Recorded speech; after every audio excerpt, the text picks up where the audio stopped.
স্বামী এবং স্ত্রীর মধ্যে ঝগড়া চিরতরে বন্ধ হয়ে যাবে যদি দুটি আমল স্বামী এবং স্ত্রী যদি করতে পারে।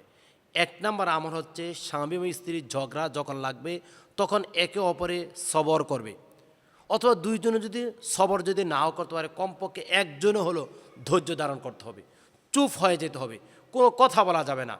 দুইজন যদি একসাথে ধৈর্য না ধরা যায়, একজন চুপ যদি হয়ে যায়, তাহলে আশা করা যায় ঝগড়া একেবারেই কমে যাবে।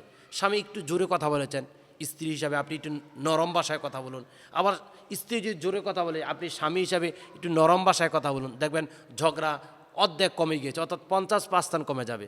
তারপর দ্বিতীয় নাম্বার কাজ হচ্ছে স্বামী স্ত্রীর ঝগড়া একেবারে চিরতর বন্ধ হওয়ার জন্য প্রধান যেই হাতিয়ার আমি যেটাকে মনে করছি সেটা হচ্ছে দুইজনের ঝগড়ার কথা তৃতীয় কোনো ব্যক্তিদের সাথে শেয়ার না করা। তৃতীয় কোনো ব্যক্তিদের সাথে শেয়ার করলে ঝগড়াটা বিশাল বিস্তৃত ডালপালা বেঁধে অনেক বড় আকার ধারণ করে।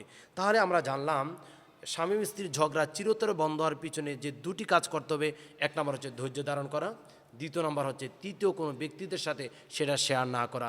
শেয়ার না করলে দেখবেন ঝগড়া নর্মালি মিট হয়ে যাবে।